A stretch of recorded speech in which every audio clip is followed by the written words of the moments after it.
Call Halal Yahweh Bahashem Yahushai Bahashem Rakakwadash. Double honors to the elders and apostles of Great Millstone of Ruel. I am not a member, however, I've entered into their labors. Peace and mercy to the sincere brothers and sisters doing this wherever you are, whatever your lot may be. It's another quick one, and I really just want to hone in on one, understanding who Yahweh is and understanding who Yahushai is. As we're moving into a more of a tumultuous time period. And I say that because just in my experience alone in the last few days, I've seen two people lose children and fathers. I've seen a death on the highway here.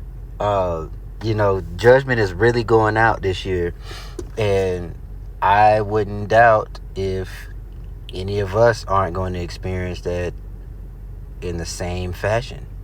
Whether it be a mother, father, brother, sister, I don't know.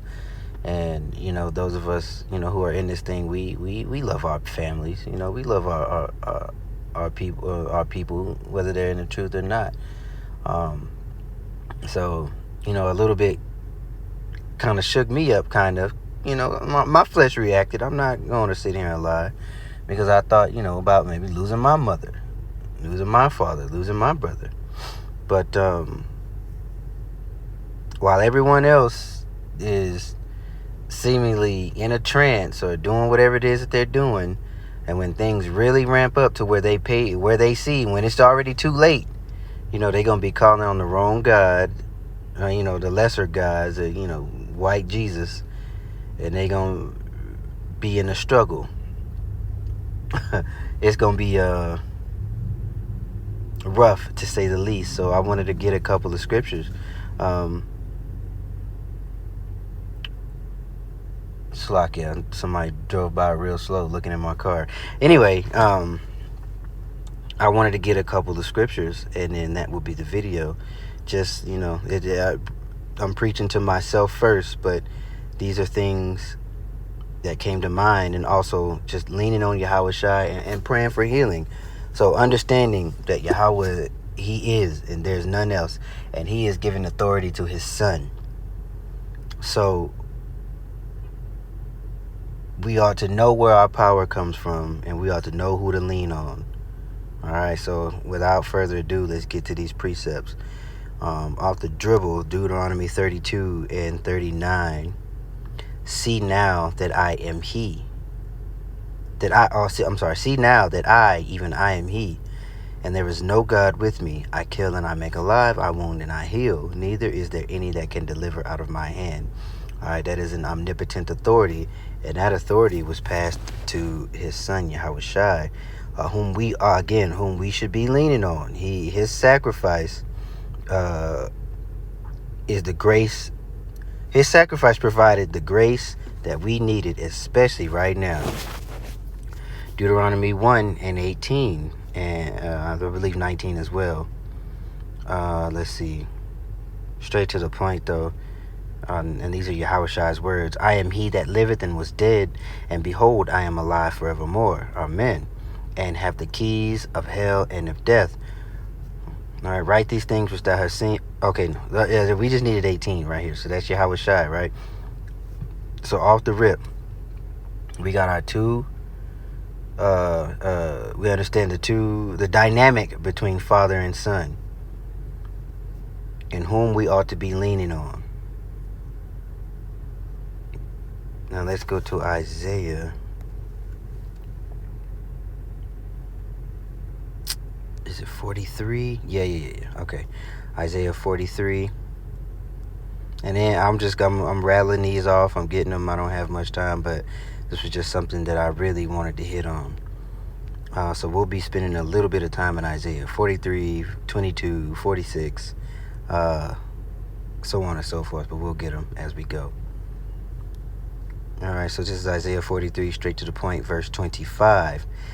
Thou hast bought me no sweet cane with money, neither hast thou filled me with the fat of thy sacrifices, but thou hast made me to serve with thy sins. Thou hast wearied me with thine iniquity. Let's go up a little bit. I think it's we really want 22, because these are the shortcomings of our people. Our forefathers.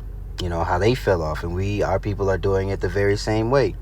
Okay, so we ought to be one praying for healing, repenting, being contrite with a broken spirit. So let's start at 22.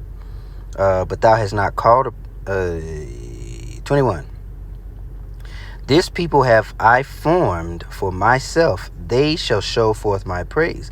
But thou hast not called upon me, O Jacob. Thou hast been weary of me, O Israel. Thou hast not brought me the small cattle of thy burnt offerings, neither hast thou honored me with thy sacrifices. I have not caused thee to serve with an offering, nor wearied thee with incense.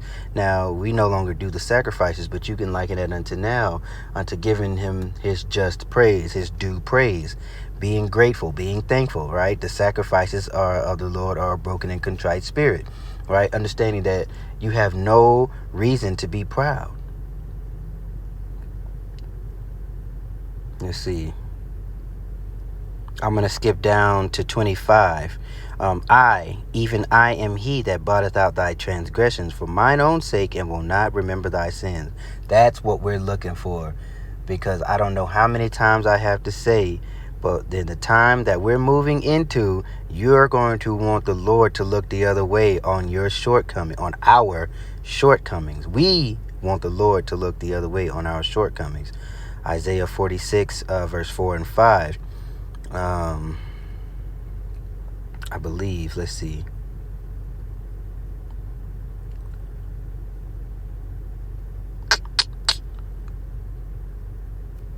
Let's see.